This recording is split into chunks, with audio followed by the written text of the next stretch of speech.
Good afternoon, everyone. Welcome to this webinar where we'll discuss the findings and share reflections from our review of Diversity, Equity and Inclusion, DEI, support provided to organisations we fund through Funding Plus. We're really pleased that so many of you could join us today and hope that you find it useful. So my name is Shemaine Wahab and I'm the Impact Support Manager here at ESME. I manage Funding Plus, which is capacity building support we provide to organisations we fund to help them achieve greater impact. We'll spend the next half hour sharing findings from the review, and we'll hear from organisations that took part in the review and use the rest of the time to answer questions. For accessibility, we have Gloria Alton, who'll be providing British Sign Language interpretation and interpreting what's spoken live. To make sure they're always on view, we recommend keeping your view on gallery view, including when the slides are shared. We've also asked speakers to describe themselves and where they are, so I'll begin by saying I am a petite woman of mixed Asian heritage with brown skin, dark brown eyes, black hair in braids, and I'm standing in my makeshift study alongside a black freezer and random shelving behind me. And I just want to provide a bit of context before we start the presentation. So Diversity, Equity and Inclusion support was first specified in the Funding Plus offer in 2020 after receiving more requests in response to the growing awareness of organisations to examine bias, discrimination and systemic behaviours. We saw that approaches to DEI work chosen by organisations varied widely depending on specific needs and circumstances, as did the delivery methods and also the cost of delivering the support. So we decided to commission some research to better understand the pros and cons of the different approaches to diversity, equity and inclusion. So what works, what doesn't, and in what circumstances, so that we can better advise funded organisations. To understand what organisations think we and other funders should do to continue to support diversity, equity and inclusion work, and then to help shape our internal diversity, equity and inclusion work and progress our DEI commitments. So without further delay, I'm going to hand over to the research team to present the findings.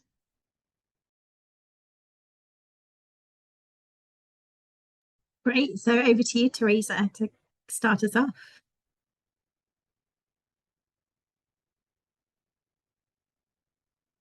Great, thank you, Taz. Hi, everyone. I'm Theresa Jones. I'm a black woman with dark hair, sitting in a room with a white background. I'm the founder of Luminance Insight, an independent research company that shines a spotlight on overlooked truths to help organisations make decisions with tangible impact. I'm compelled to do what I do because I see how easy it is for dominant narratives to go unchallenged, even despite the best of intentions. So my mission is to create equitable pathways to change using research as a tool, and I work holistically across sectors with teams that are focused on justice, equity, and sustainability.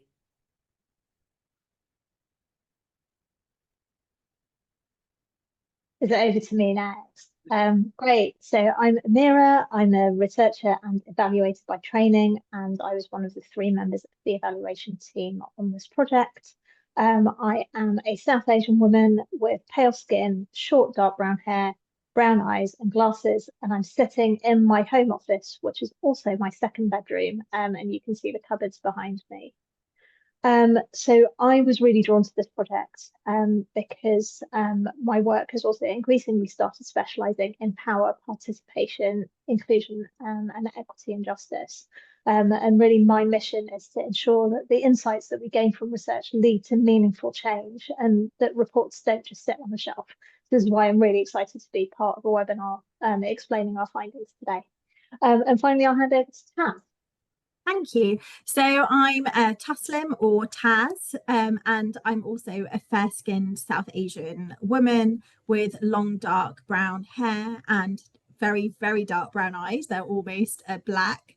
I'm wearing a black top and a chiffon shawl, and I have a white background behind me, and I'm sitting in my open plan living space at home. I'm an organisational and coaching psychologist and part of the research team. And I bring a combination of psychology, of lived experience, and also real curiosity across the coaching, facilitation and research that I do. And I really care about generating insights that can have practical outcomes, so that we can really start to shift culture, we can start to shift leadership towards more equitable and inclusive spaces.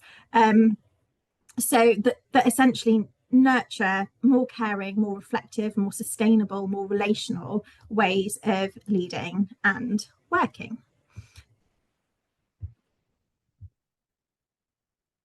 Great. So these 5 circles represent the different stages of the project. So just a quick review of the project at a glance. So firstly, the launch allowed us to align with ESME on the review goals, expectations for the project, and also ways of working.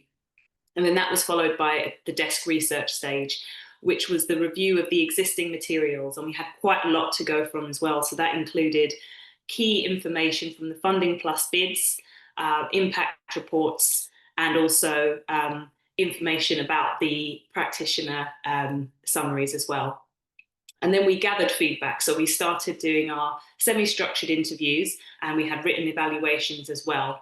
And then that was followed by the interim debrief. So that was really a halfway check-in to present the initial findings and what we were starting to hear from organisations. And it was a great opportunity to reconnect with ESME and also agree on next steps. And then finally, the reporting stage, which was the write-up and presentation. And we had an internal session and then the external sharing. So the report is live. And today is also a follow-up to that as well. And so I'll continue on with a bit more information about the project. So the research involved 26 projects. So that was 26 projects across different organisations, or 26 funded organisations. And these really were, we also referred to the impact reports across all of the organisations. And everyone that we didn't interview also had the opportunity to submit optional reflections in a short survey.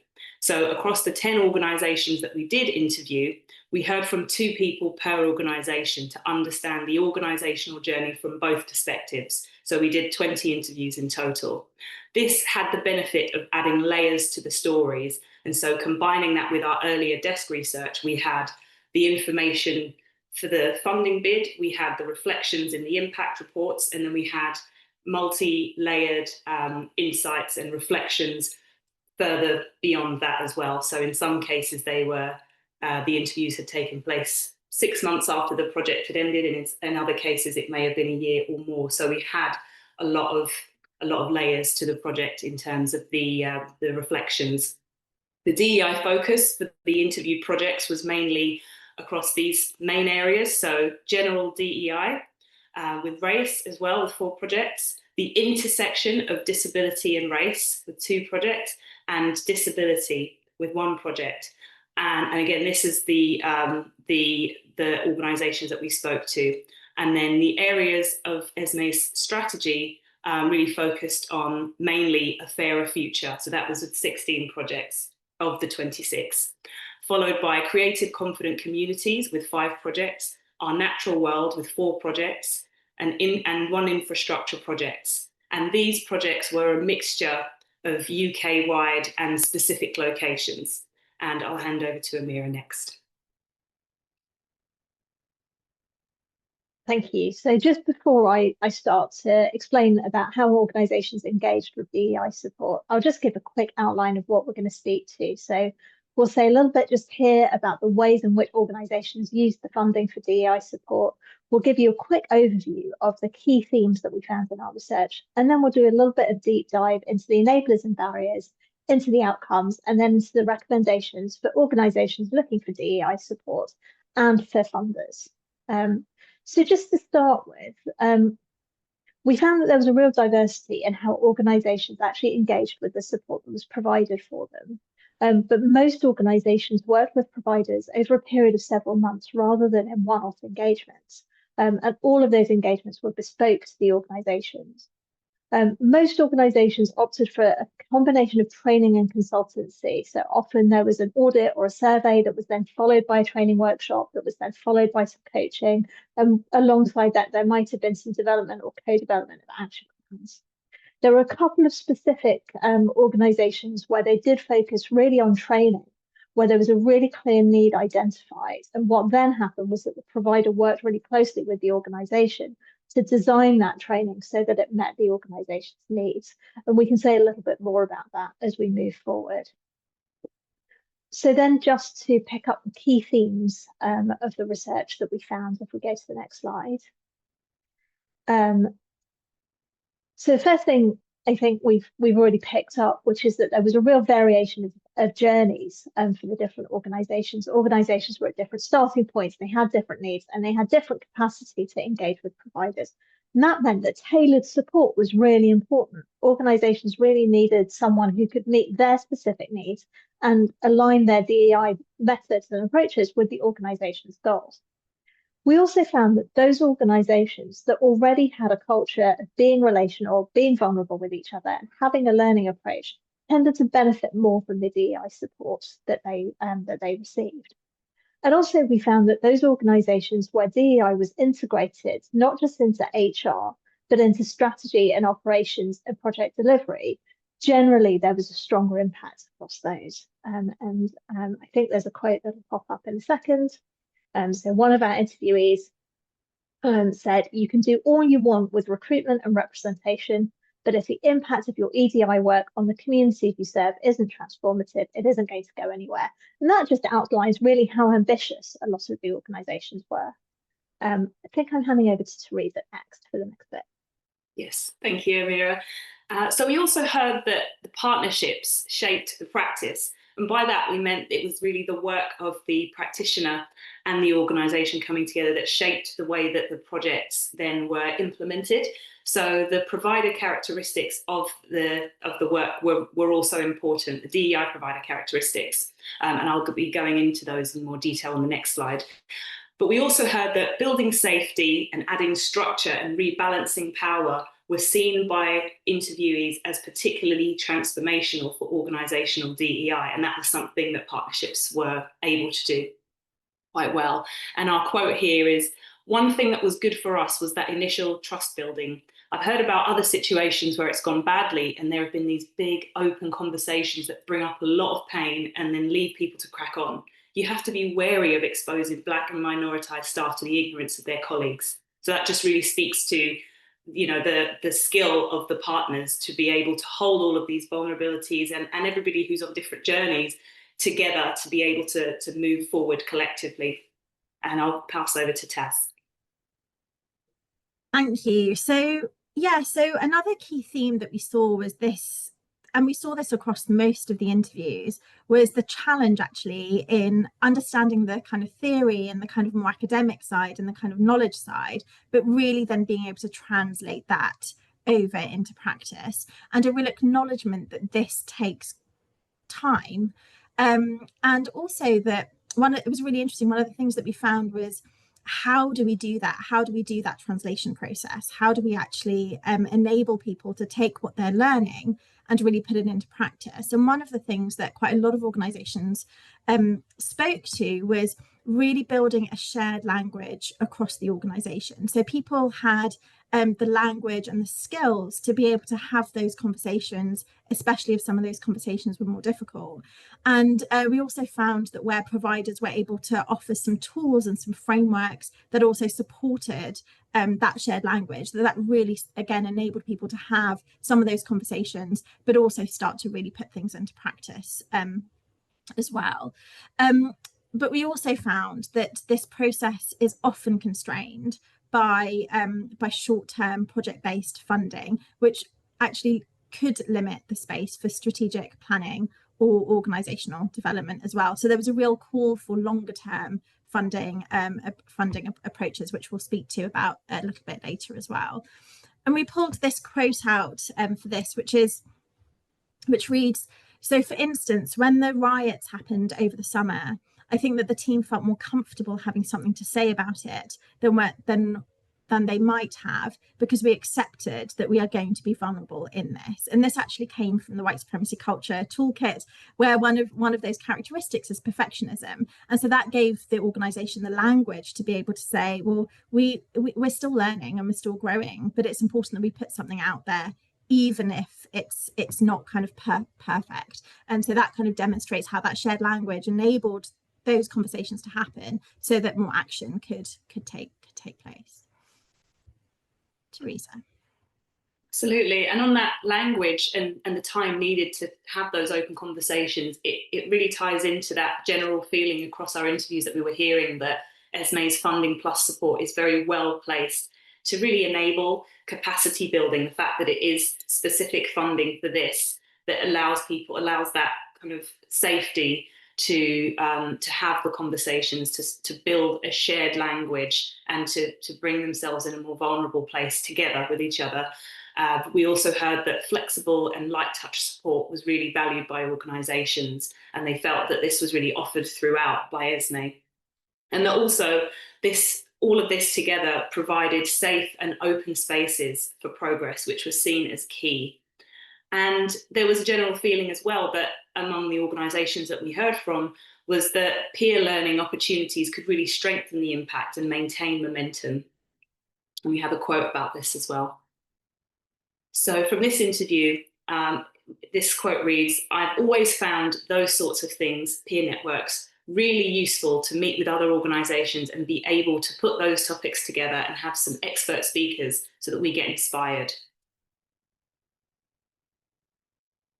And on the subject of enablers, which we touched on just a moment ago, this round flow chart shows the 3 key enablers that made it easier for projects to have a wider impact across the organisations. So these were the provider and their skill, their knowledge, their sensitivity, and the knowledge of the organisation. Also, we had the organisational culture, so that readiness, the DEI commitment, and a relational and curious learning culture.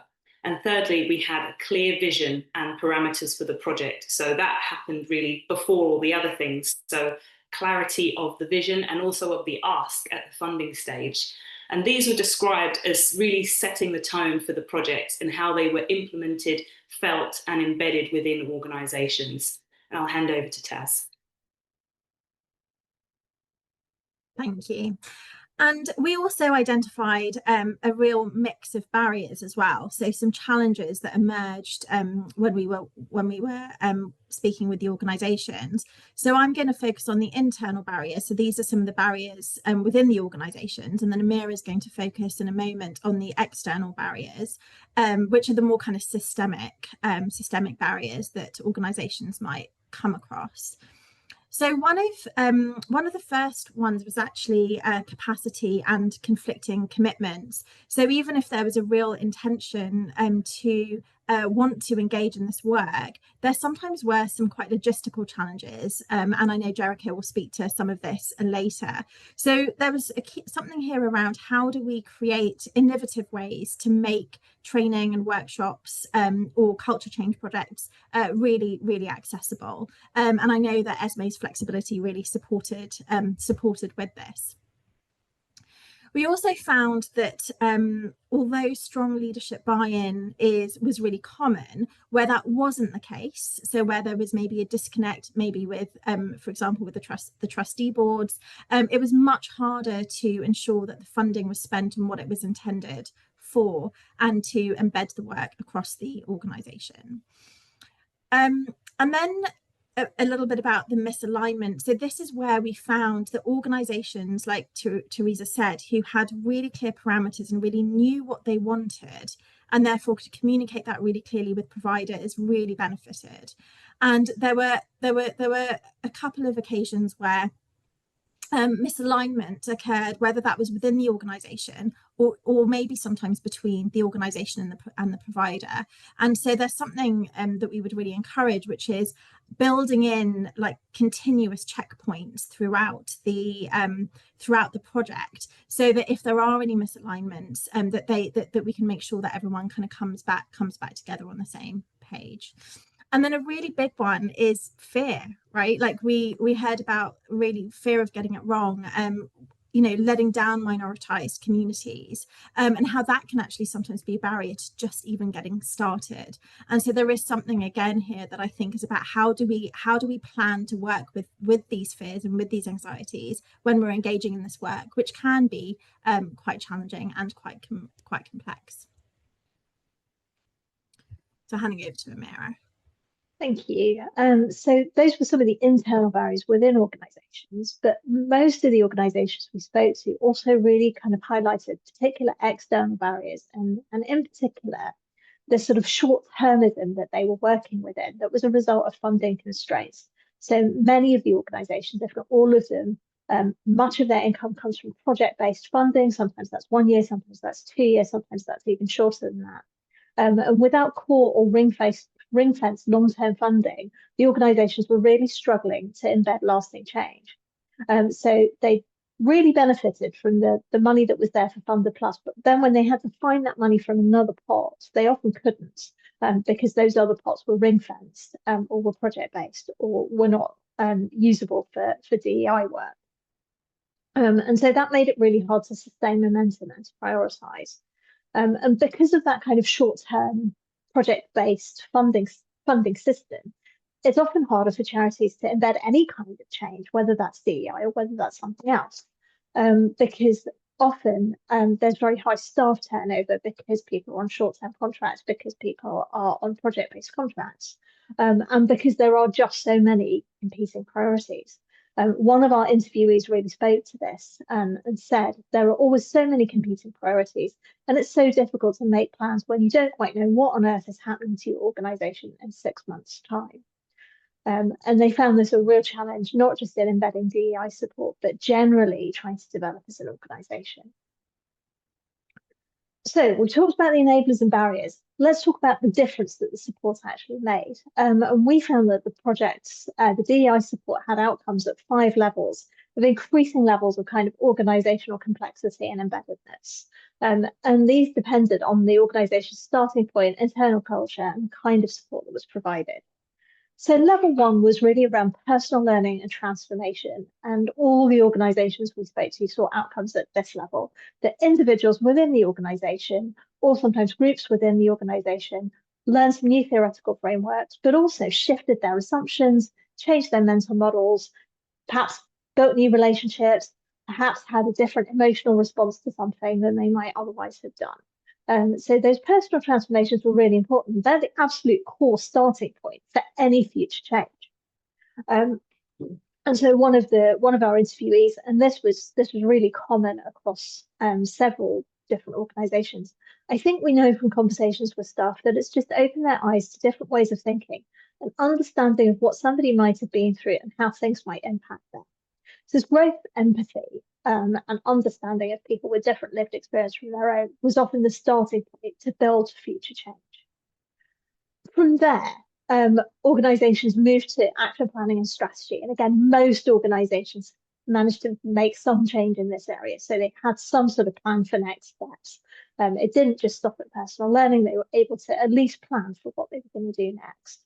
If we go to the quote from that, so one organisation told us, so our next 3-year strategy is in progress. EDI is already one of the enabling change goals that we've identified that will underpin our priority. And again, several organisations said something very similar to this, that they were embedding EDI into their strategies. Where that was beginning to work, there were also then changes in staff experience and demographics. So either minoritized staff were having a better experience of being at work, of thriving at work, or the actual organisational demographic was beginning to change, that maybe there were new staff or volunteers or trustees were coming from a wider range of backgrounds. And sometimes both of these things were the case. So here's a quote that illustrates that. So this is about the experience of some minoritized staff. And from a manager's perspective, it's about having that conversation. What is it that you need from us to be at your best? What is it that you need us to do to enable you to function within the workplace? But it's all very individually based. So it's not just because you're autistic, X, Y, and Z happens. It's a real growth of understanding that individuals with particular needs and particular profiles might need an individualized approach to their support. And that led to those individuals being able to thrive at work. Next level up was changes to project delivery. So some organizations really focused on this. This was the thing they really wanted out of the DEI support. They actually wanted to deliver projects in ways that were more inclusive, and that they wanted to work with partners from minoritized backgrounds in better ways, or they wanted to communicate differently. And we've already seen one change to communications in terms of one organization responding to the riots. So the example here is an organization that said, anytime we make a funding application, we now include budget to work with by and for organisations to recognise their contribution in terms of remuneration and also their expertise. So this was an organisation that wasn't led by and for minoritised groups, but that partnered with several such organisations. That was now really clear about the importance of remunerating them properly and making sure their contribution in terms of expertise was recognised. This is still an area where there's a lot of work to be done in the sector, so it was really good to see organisations beginning to move towards this. And then finally, some organisations saw some impact at strategic and organisational levels. This was the most difficult because it required embedding a new way of being across the whole organisations. Larger, more complex organisations inevitably found this more challenging. But there were some glimmers of shifts in strategy or shifts in overall culture. But I think the quote here just illustrates how difficult it is to do this. And so it says, there's like pockets of practice, which makes it really hard to achieve consistency or standardisation. If we've been involved or we have lived experience, there is more likely to be good practice. So often what happened was that when staff were closer to the work, they tended to embed it into their own practice, but it was harder to spread that across the organisations where staff hadn't had first-hand access to the DEI support. So I think I'll pause there and then hand over to Taz for the recommendations. Thank you, Amira. So yeah, just a few recommendations for organisations seeking DEI support. So the first one is really around being honest about where you are in your DEI journey. And sometimes providers can really support organisations in essentially figuring that out. And especially larger organisations, you'll have different pockets who are at different kind of places on their journeys, and that really helps identify what are the key steps that you need within your organisation, and therefore can really support you in finding the right provider to also support you with that. The second thing that we found is that the question is, how do we maintain momentum after the support from partners or providers essentially concludes? And so there's something really key here around really taking that time to identify what those additional resources that you might need as an organisation and what those next steps might be to help you maintain that momentum and to really embed that learning and that change. And finally, confidence is really key. And what I mean by this is really thinking about who within the organisation has the confidence to lead this work effectively. And sometimes it isn't the CEO. Sometimes it might be somebody else within the organisation who might be closer to some of this work. And this is, again, really important because there are going to be challenging conversations to have, both within the organisation and externally with the providers. And so having someone with that confidence, we found really made quite a difference in terms of the impact. So I'll hand over to Theresa. Thanks, Taz. So before I wrap up, we know it's been a whistle-stop tour going through the research, but these slides can be found in the full report with more quotes and summaries, which is live on SNA's website. So in terms of recommendations to funders, the question really was, what could funders do to support organisational DEI journeys? And this slide shows some three key areas that we heard often from across our interviews and also in our surveys as well. So what we heard in our interviews was that funders should really consider follow-ups. things like longer term programs to keep the momentum up, tailored support for senior leadership teams to drive and also keep shaping the culture change, additional funding for refresher training and periodic follow-up sessions to capture growth, especially as teams change as well. Organisations also recommended that funders take steps to shift the funding landscape. And by that, we were hearing that there were ideas around setting expectations for funding and evaluation criteria. So adding in some questions around accountability, also diversifying the support to make it more accessible, offering DEI support alongside grant funding so that organisations don't have to apply for it separately. And then in general, offering more unrestricted funding. And then lastly, we also heard that funders are very well placed to facilitate peer learning and that they could consider using their power in the sector to bring organisations together for cross-organisational learning, for DEI support, and also wider operational tools. We heard from one organisation that actually talked about wanting to learn more about how they could improve their CRM, or they had just started using a CRM tool and would really welcome the chance to just convene with other organisations and learn about how to use that, because that would obviously free up some capacity to be able to use elsewhere and also on DEI work. So thinking laterally as well really helps there too. But also funders can consider creating content, webinars and events to sustain focus. And actually this webinar and some case studies that we've put together is actually part of that. So that kind of answers that, or it begins to answer that ask really of ways that organizations can learn from each other. Just questions like what were things that were being asked?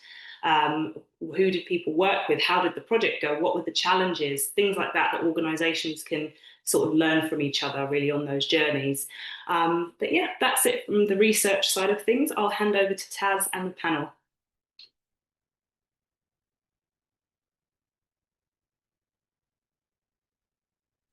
Thank you so much. Thanks so much, Theresa and Amira, for joining me and sharing all of that and summarising some of the key findings from our research report. So we're now going to move on to a Q&A with all of you. So we'd really love to hear from any questions that you might have, any questions about the report, any questions that you might want to ask our panel members, who I'm going to introduce in a moment. But I might just pause here just to give you an opportunity to pop some questions into the Q&A to get us going really.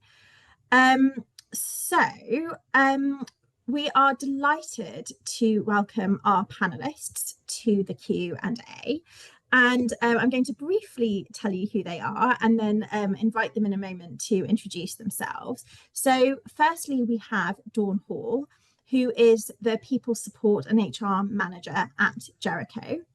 We also have Kevin Walsh, who is Joint CEO and Executive Director at Graeae Theatre Company.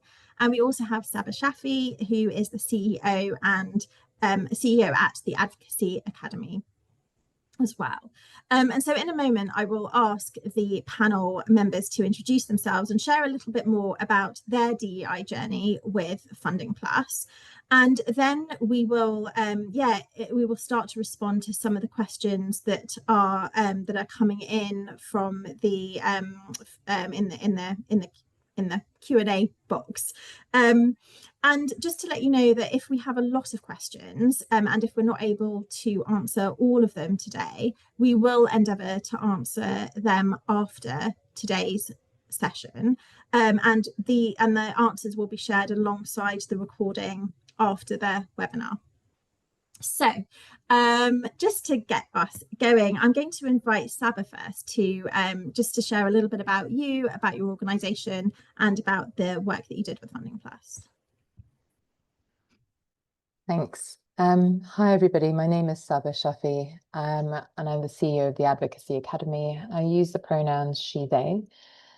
We are the Advocacy Academy is a youth organising movement. We support young people with lived experience of injustice to take political action to secure lasting change for themselves and their communities. I'm a British Pakistani woman in her late 30s. I've got brown hair. My hair is black, it's currently tied back in a ponytail. I'm also wearing a green jumper, sitting in my apartment, and you can see shelves and a kitchen in the background. Much of the Advocacy Academy's work is rooted in social justice, and we try to embody our values as much as possible in the work that we do. We oftentimes fall short of this. At the same time, we are often more comfortable and more aware of the experience of different lines of oppression. We are also increasingly comfortable with getting things wrong, understanding harm, and moving towards repair. We're most interested in using the funding that we receive to identify 2 targeted providers to support us on, first, better understanding the experiences relating to Black masculinity, and 2, making our spaces more accessible specifically for those with neurodivergence. Over the 10 years that we've been working, the demographics of our young people have been tilting towards a greater percentage of young women and non-binary young people. This has also been reflected in our staff team. We wanted to secure an advisor and/or a trainer to help us better understand the trends that we were seeing and support any investments into the team going forward. We struggled to find someone with this intersection in full, who would also be able to speak to our organisation at a sort of secondary depth of expertise and experience. We were able to have some facilitated reflection spaces with the team and discuss broader issues of race. We were also able to speak to some people who had lived experience of Black masculinity in the UK. With a broader set of expertise and experience already in the team, we were able to make some considerable structural changes and some targeted hiring. We were also invested in specific partnerships across the organizations, like, for example, with Football Beyond Borders and Spiral, to support our broader growth as an organization in reaching these young people and also developing our understanding of what that would require. We also noted that the organization could do more for our staff and young people who are neurodivergent. We invested our work into bringing on an advisor to offer training and targeted follow-up to the team around how specifically neurodivergence can manifest in the workplace. In the months since, we have agreed on a new set of processes and coordination for supporting access to work applications. However, I think something to note was that the team did feedback that they felt that this training was too shallow and they were hoping for something with more depth. I think this has been a consistent challenge that we have faced as an organisation in bringing in external contractors. We are also engaging, albeit after some delay, with an offer for coaching for the senior leadership team, which we believe will support leadership in navigating some of these challenges that we will face as an organisation. Thank you. Thanks so much, Saba, for sharing your that overview there. I'd now like to pass over to Dawn to just to share a little bit more about your journey. Thanks, Taz. So I'm Dawn Hall. As Taz already said, I'm the People Support Manager at JERICHO. You may not have heard of us, but JERICHO is a Birmingham-based employment charity that's been working in the city for over 30 years. We primarily work with survivors of modern slavery who frequently have experienced trauma, and we also run an apprenticeship programme. And what we found in recent times is that we've had a significant proportion of our apprentices who come to us who are neurodiverse and typically on the ASD spectrum. So this was the focus of our work with ESME. I'm currently sat in an internal meeting room in one of our social enterprise businesses. You can't see it, but I'm surrounded by certificates of completion from some of our apprentices and some quite unusual stock items, which are just out of camera. So we applied for the funding from ESME Furburn, as we'd already identified through the increase of apprentices who are neurodiverse, a training need for our staff to better understand both trauma and ASD to enhance the support that we give to people on our schemes. So we were in a position of, we knew what we needed and wanted, but we needed the financial support to be able to deliver suitable training. And having that clarity up front in terms of what we needed and wanted, it helped us to identify suppliers who could help us meet our needs. So we actually used two different suppliers, one for the autism awareness training that we did and one for the trauma-informed training. And it was really important in picking those providers that it was the right provider and that they understood the areas, but they were also able to make the content of that training relevant to us and our organisational context. So we made sure they either knew or were aware of what we did. So the autism training was very bespoke training for us. The trauma-informed wasn't, but there was discussion with the training provider ahead of the delivery to ensure that the content was relevant. And in one of the earlier slides, it was talked about some of the barriers that organisations came across, and we were one of those organisations. And Esme Fairbairn were very supportive throughout. Particularly, we had to tweak some of our plans on the delivery of the training, simply because due to the staffing demands, it took longer to deliver the training than we originally envisaged. And what was really helpful is that Esme were really flexible and willing to engage with us over those timescales and really gave us quick answers, which helped us take this forward. Thank you, Dawn. Yeah, Kevin, if you'd like to share a little bit more about Graeae. Yeah, great, thank you. Yeah, my name's Kevin Walsh. I am Executive Director and Joint CEO of Graeae. I'm a white, bald man in his 40s in a blue shirt and glasses, and with a blurred background hiding my children's Lego chaos. Graeae is a theatre company creatively led by disabled people. We create radical theatre, placing access at the heart of our work. And for a long time, we've been amplifying voices within the disabled community that face other barriers to inclusion or have been underrepresented on our stages.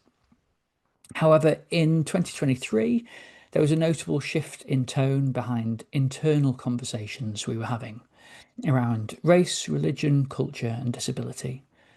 I was approached by a few people saying they were tired with fighting for the same things and that self-advocating was becoming exhausting. And internally, a discussion around the disabling impact of war led to tensions within our team about where and when we should speak publicly about matters that affect our wider community. This is in the context of being a national organisation. We were concerned about sending our artists and team into environments that would leave them vulnerable. So our confidence around public advocacy was waning. So we approached Esme Fairbairn about their Funder Plus programme. It was clear that we needed outside help to hold difficult conversations safely. People needed the opportunity to give critical feedback, and they had a right to learn from experts in the field. So we used our funds to invest in training for our team, safeguarding training, anti-racism training, and disability equality training as well. Everyone attended, from senior managers to access workers and some board members as well. We all had access to the same learning. The training was led by Spotlight Inclusion, who I'd recommend to anyone, and we made some collectively agreed changes as a result. Anti-racism and anti-oppression is an agenda item on every company meeting each month. We're creating an ethical purchasing policy. We've reviewed our social media policy as well. And we've reviewed our, I'll say that again, sorry. We've reviewed our recruitment procedures and the language that we use in that as well. And we also, it led us to fundraising and creating a new role of a community advocacy coordinator. Additionally, since then, we've invested in self-led anti-oppression learning for the team.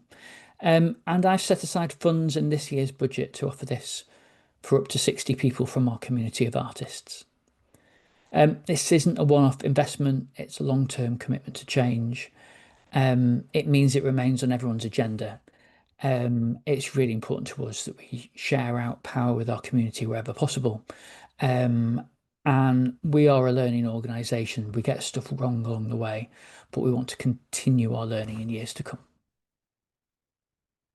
Yeah, thank you so much for such rich, already just such rich stories and steps and changes that you've all already taken. So we have had a few questions come in from the audience here today. And one of them is, around our disappointment that DEI is still seen as an optional add-on after all these years, and the sense that surely it's unforgivable that there are leaders who don't buy into DEI.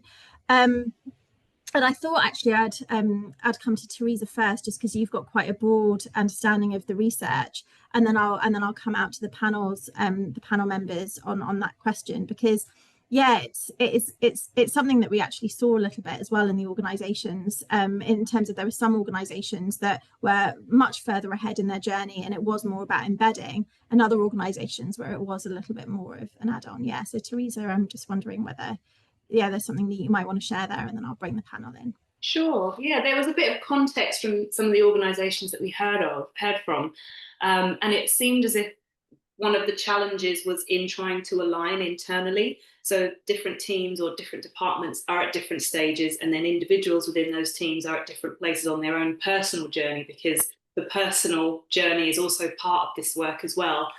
And sometimes it seems like the focus, when there's time spent on trying to align different teams, that can actually take the focus away from just coming together and being realistic about the fact that, look, we're all in different places, but we need to move forward. And so we were hearing that sort of push and pull sometimes. And also because I guess often, as the question sort of sets up here, often it's seen as kind of a separate layer when it really should be embedded into everything.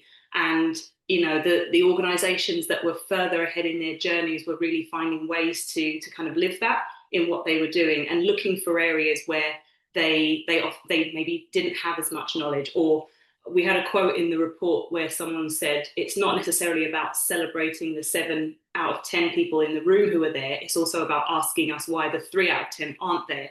And so starting to ask those questions. But yeah, there's quite a few moving parts to it, as we can get into more detail. Yeah, thank you so much. So Saba, coming to you, because you're obviously very advanced in the work that you do, and also what you're working, the areas that you're working in with an advocacy academy. I'm curious about what your thoughts are about, and the challenges as well that comes with DEI maybe being an add-on, and the challenges of really kind of embedding it as well within organisations.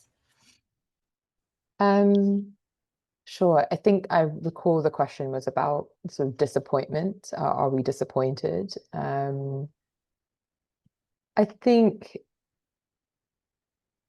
so. We are a social justice organization, and so justice and diversity are at the core of what we do. And we are still very much making mistakes all the time. And I think it's important to name that as a framing for, I guess, responding to the question, because I think that a lot has happened in the last few years to ensure that variations and improvements to a baseline of EDI or JEDI, depending on what framework you use, has been embedded across more organizations. To the question of yes, I think inevitably anybody who has lived experience of injustice should still feel angry that there is not more that is done. At the same time, the charity sector, we should be honest with ourselves that it is in many ways a pressure valve to the existing inefficacy and problems with the current systems and societies that we live in today. Most of the work done by charities are not systemic. They are not encouraged to be either. And the lack of EDI in our sector is a reflection of our society as a whole. For me, I think that's important to hold as a charity, because I think oftentimes when I have worked in this space, part of the issue is that there is the sense that working in this sector gives you this halo that you are already doing good work. And I think that that is oftentimes the challenge to organizations and individuals truly accepting EDI work. And that has also been my own personal challenge for myself, where I oftentimes will come up and personal challenge and feel like I have done enough and I am too tired to do more. And I think that all of these pieces should be recognized. I do tend to personally steer away from outrage, because the nature of the work that I do is to reflect on my personal response, to consider what I am able to do to impact the bigger institutional and systemic piece, and to push forward again. Thank you so much, Saba, for picking up on that emotional component as well, and just being really honest with ourselves and each other about this, or and really hear that exhaustion that can come through in terms of this work as well. So thank you. Kevin, would you like to respond to this question as well? There's no pressure to, but yeah, if you would like to respond. Yeah, completely. I think we really recognise that sense of organisational exhaustion about kind of fighting for things that we thought were standard 20 years ago, and some things which actually we started to fight for 40 years ago. And sometimes you can feel like you are just fighting to be at the table, never mind trying to be a progressive organisation that is learning and evolving to a new landscape. And so certainly a lot of the deaf, disabled and neurodivergent people that are in our team absolutely recognise that kind of that challenge behind self-advocacy that you feel like you need to do in the middle of all of this, where actually you kind of want to elevate the conversation. This investment really helped with that. So it really helped us kind of take a step out from or kind of spend time looking internally and looking at what we needed in order to be better for our wider community. And we did need that. We needed that investment in time, in energy, in order to do that. And it's helped us take that step forward and be a bit more confident again around advocacy for our wider community. But yeah, it's really disappointing that conversation about EDI is kind of, in some quarters anyway, taking a hitting. But there's a lot of people out there that don't feel that way, and we just need to remind ourselves that there's just as many of those out there and in our society, that are fighting for positive change. And the other just final thing is, it also kind of shows the importance of representational leadership as well.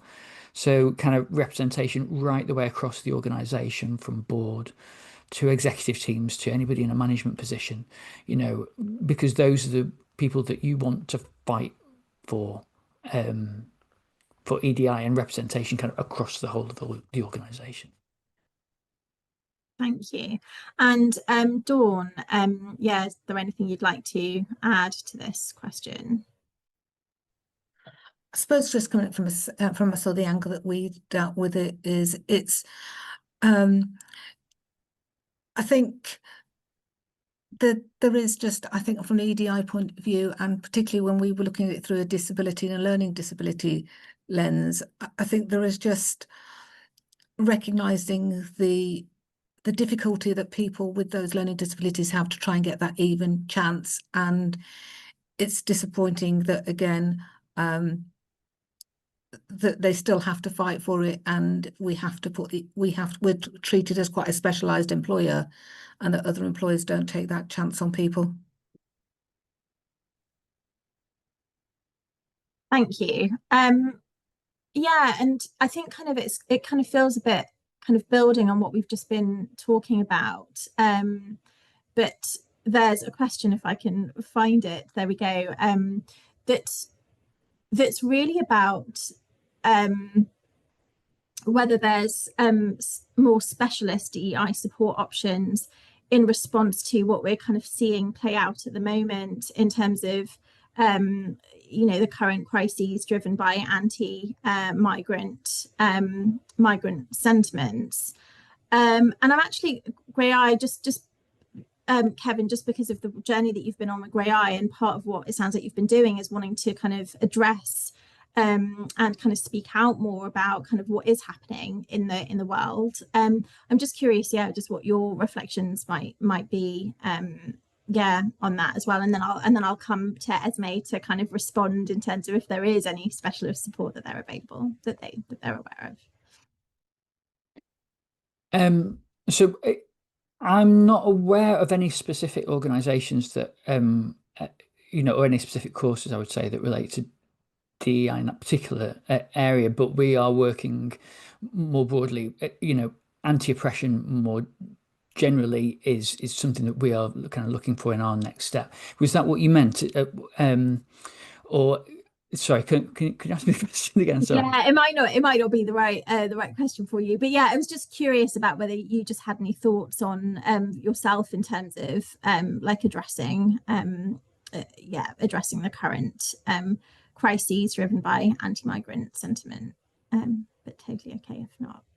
Yeah, it is. It's something that's kind of in our minds a lot at the moment. We and it kind of links with somebody else's point on there around working with an organisation that platforms working class people as well.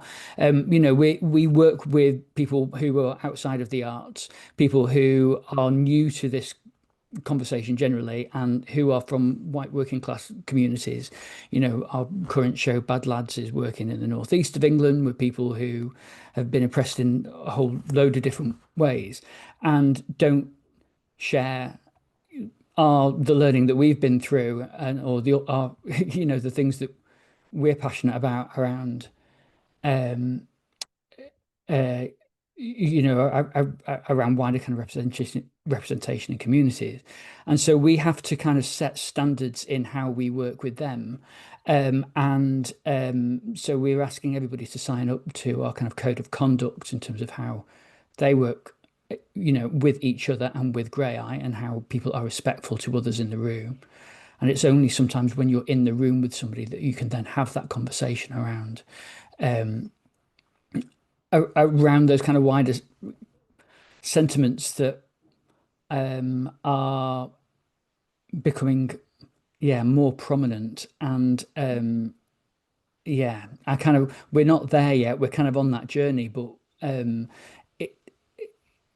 it's something that comes up at Graeae a lot. And how do we create a safe space for our artists to work in those communities, whilst also showing kind of, you know, platforming people who are excluded in other ways as well. Thank you. Yeah, so that question there about more specialist DEI support options. Yeah, Shemaine and Gina, just really curious as to what you've come across in terms of this, particularly in the kind of current context, and also knowing all the providers that you work with as well. So hi, I'm Gina Crane. I'm Director of Communications and Learning at Esme Fairbairn Foundation. I'm a middle-aged white woman, and I've just found a meeting room to go into just in time to answer this question, which is really good.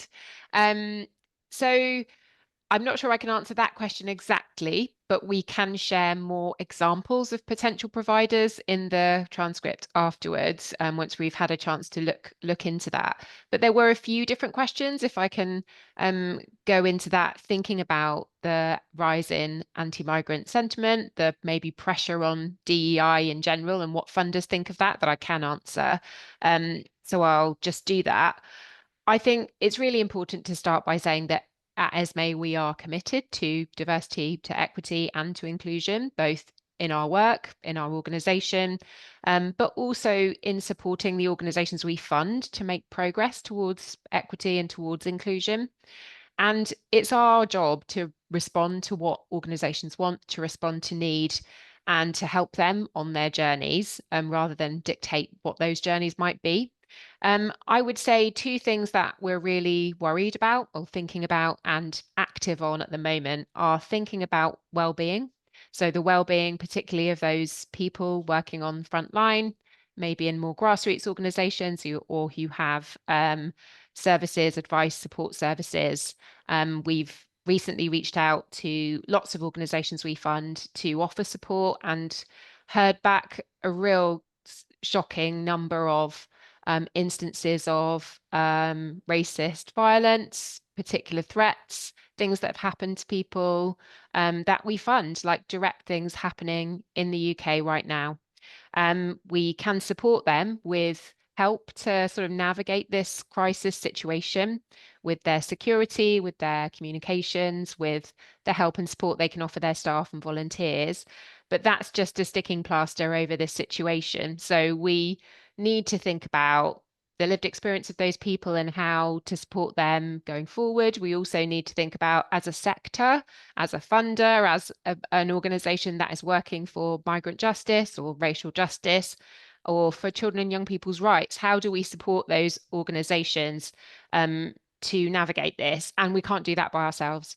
So we are talking to other funders, to other organisations, particularly in the migration sector, to think about how can we offer support together. So that's something we're looking at and making a priority at the moment. Thank you. Yeah, thank you so much. So we've had another question come through. Oh, my screen's just gone weird.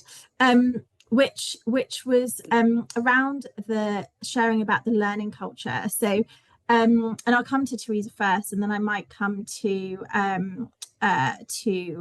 Dawn. But the question was, can you share what some elements of learning culture that were found which supported DEI work being meaningful? So Theresa, if you could kind of share, what we found in the report, and then I'll branch out to the panel. Yeah, they were namely around focusing on, questions like, what don't we know right now, or who are we not seeing, or maybe things that have worked well in the past, what can we incorporate from that? So a lot of it was really about having that curiosity, and for that to work, there really has to be less defensiveness or less retreating. The two don't really go well side by side, and sometimes that is where we heard about a bit of tension within organisations, where there's curiosity in one aspect, but then maybe there's more guardedness elsewhere, which can be quite difficult and sometimes slow the work down. But where organisations as a whole were kind of willing to be more vulnerable, because we're asking questions that we don't really know the answers to, and we may not get an answer to, a lot of the time that common thread was around just exploring what we don't know yet, and being okay with that taking shape in its own way. Thank you. And yeah, Dawn, I'm just curious about what your response is to this, because I obviously I'm more familiar with JERICHO, and I know that your organisational culture already, I think, was quite there was a real readiness to really engage in the work that you did. So yeah, just were there any elements, do you think, of the culture that existed already that really enabled the work to be as effective as it was? So I think because of what we do and what we've been doing for quite a while, is the permanent staff that work within our businesses and support the people that were with us on their programmes are really wanting to get the best for those people that join us on our programmes. And I think the sense I had was that people felt they were doing their best, but they were doing it from a place of a lack of knowledge and understanding. So for us, actually having a deep expert who works with people with autism day in, day out, and had done for many years, to come in and deliver that training and talk to us about different approaches and the best ways that we could consider to support those people on our programs was really helpful. So there was a real eagerness and wanting to learn, because it was from a point of view of trying to get the best for our scheme participants. Yeah, thank you. So Saba, coming to you next. We've got a question which is just, what are the next steps for this work? And I know that you mentioned earlier on that you are looking at some kind of additional steps. So yeah, for you, what do you see as the next steps in the work that you've already started? For us, I think this speaks to the learning culture piece. Incorporated in our culture is also the framework of our ideology and our practice, and it also includes not explicit reference to specific EDI policies, but rather speaks to the importance of anti-oppression in our work as a whole. We want to create and invest in a regular, potentially quarterly culture of praxis in the organization, so that staff members can come together to reflect on how we have been living our values and our culture, and then to understand potentially things that we can do to change things, or to improve them, or to celebrate things that have gone well. For us, this is an important next step, because there was quickly becoming a bottleneck to senior leaders to produce, prepare, and distribute some of this development work. And it created a strange culture where which didn't allow everybody to participate in what it would mean to make things better. Rather than thinking about it from a place of a mission or depletion, we wanted to think about it from everybody being responsible for upholding these practices as a whole. I think we also, one of the things that is complex in our organization is that many of our seniors, so first sort of top 3 layers of our charity, are filled with people with lived experience of injustice and have faced multiple lines of oppression. It is less so in more middle management layers, and more so again in more junior layers of the organizations, which has created interesting dynamics to navigate, which has also meant that it was important to create, whenever possible, broader conversations to allow for complexities of power dynamics to play out and be understood across the organization. Thank you. So I've got a couple of questions that I'm going to pose to you, Theresa and Amira, if you want to come in again, and then we'll start moving towards a bit of a wrap up. But we had 2 questions, which for the consultants more so. So the first was, how have the findings of this work impacted us as consultants in terms of our own perceptions, practices, and work in this area? And the second, which I've now lost, maybe it was already answered, but it's been moved. Okay, let's just go with that one first. There was something about any questions that still remain from the research as well. So yeah, those 2 questions. So any questions that still remain, but also just kind of the impact of the research on us as consultants. So yeah, Amira and Theresa. So I think I responded to the kind of emerging questions piece in the chat, but I think for me the big thing was about how does meaningful support around equity, diversity, and inclusion reach out beyond the staff experience and the staff demographics into the actual work of the organisation, what it does, how it does it, how it works with people, how it works with its communities. When are we going to stop calling them beneficiaries, for example? And what does that mean about change in power dynamic as that begins to shift? So, I think how can DEI move more into the actual work of the organisations? And that links a lot into what Saba's been saying about the role of the charity sector and how the charity sector is implicated in some of the systems that lead to those marginalisations in the first place. How has it changed my practice? I think in lots of ways it reinforced some of the things that I was already thinking about this work, and particularly the kind of importance of personal learning and transformation. And I think for me, it really reinforced that I need to keep checking myself and challenging myself and asking myself the same questions that we asked of our interviewees. And that I need to keep asking myself, well, where are the barriers to me doing my work in a more inclusive, more justice-focused, more justice-oriented way? Theresa, I'll pass to you. Thanks, Amira. Yeah, I think on that note as well, with the language and that self-reflection, I would say what I've been left with from this project really is that the importance of language as a starting point. And it can be easy to overlook in a way, but I think hearing how organisations have gone from, or in some cases have gone from, I'm not sure what I should say, I'm not sure if I should say this or that, or maybe retreating, going from that to, I don't know, but I'd like to find out, is really powerful. And I think it was a really subtle yet powerful shift to hear about, and what the impact of that was, especially on those earlier stages in organisational journeys. It's also informed me along this process, how I can also be more flexible during the project, whether it's during the setup and also the continuation of the project, and also how I show up and self-reflect. And additionally, you know, coincidentally, when we started this research last year, I had just done a short course on decolonializing research, and a few things were kind of fresh in my mind from that as well that really helped tie over into this, namely just how safety building is often two-way. And that's obviously not to say that two individuals have the same power in the dynamic necessarily, but that it's, you know, for safety to be built, whether it's developing a shared language or anything else, it also requires safety to be accepted.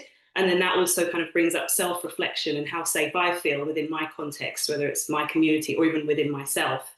So that's something that, you know, that's really been left with me from the research. And then in terms of unanswered questions, I suppose less unanswered questions and maybe more voices and perspectives, because we could only speak to a limited number of people. I feel like we did a lot with the surveys, and we got a good spread with the, you know, reading the impact reports and balancing that out.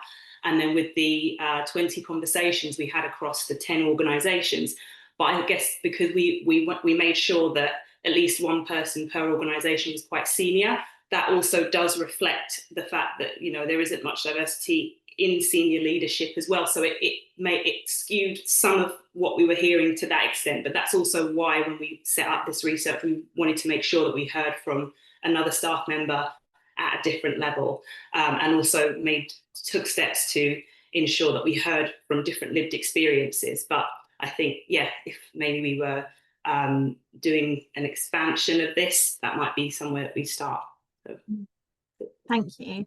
And I just want to come in actually, because I think my takeaways are actually more about how we work together as a team, more so around the research, because obviously I could share similar things to what Amira and Theresa have shared. But I think that from the moment that we came into contact with Esme, there was such care about us as the researchers and as the consultants.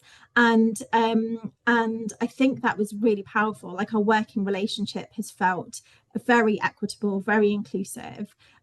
Even in terms of today, I have quite a few different conditions. I'm neurodivergent, and also am struggling with a head injury from a couple of years ago. And just knowing that on this team, that I, you know, let Shemaine know earlier in the week that I was having a bit of a tougher time, that I could ask Amira and Theresa to help me in the background to kind of field the questions, and that really enabled me to still participate and still be involved, even when I'm feeling slightly under par. So I think there's something really powerful around this kind of personal transformation piece. But just the way that we work with each other when we're engaging in this work, and actually that support and that safety that Theresa talked about, is just so impactful. And then the other thing for me, I think, is about around the coaching. So as part of this work, we offered coaching to all the interviewees. And I can really see, even in my coaching practice, that my role as a coach is also to help my coaching clients identify the language that helps them to move forward in this work, and also just we've talked about it before, but really just the empathy that is required to hold different people who are in different stages in their journeys as well. So the final questions for our panel is, so would you benefit from further DEI funding plus support? And what's one thing you'd like people to remember from today's session? So 2 questions in one. would you benefit from further DEI funding plus support, and what would you like people to remember from today? I will come to Kevin first. Thank you. I mean, yes, we always kind of benefit from training and development and investment in our principles, and yeah, absolutely, we would benefit from more in future. I think it's to kind of the thing to take from today for me is just, I think when funds are tight, it's really hard to justify like investing heavily in staff training and development. This last few years, we've all been trying to do more with less generally, and costs been going up. And this offer from Esme really, it made that concern irrelevant, and it meant that we could invest in what we needed as an organisation at the time when we needed it. I really valued the fact that it was such a quick turnaround. We knew that we needed it, we asked, and then very quickly we were able to kind of make it happen. And it was a short intervention, but it's going to have a long-term impact, and some of that is going to be in training that we deliver other people. Some is going to be in our productions and our shows, and and whose stories we're able to tell on stage. But yeah, it was a really positive experience for us. Thank you, Kevin. Coming to Dawn next. So just a reminder, yeah, would you benefit from more DEI funding? And then the next question, which is, yeah, just what's one thing you want people to remember from today? So I think probably Kevin's probably said an awful lot of the stuff that I was already going to say. So lots of similar themes coming through. I think there's always scope to learn more, to improve what you do with DEI and the interventions you have with people, and how you can best support people to level that playing field. So undoubtedly, yes, there's more DEI training that we can do. And I think my one big takeaway, which I reflected earlier, is it's really helpful when you go into this training to have a really clear idea about what you're looking to achieve from it and what your training need is, because when you've got to make best use of funding, you actually want to make sure that you're getting the best return on it by using it to tackle the need that you've already identified. Thank you, Dawn. And then finally, Saba. Thank you.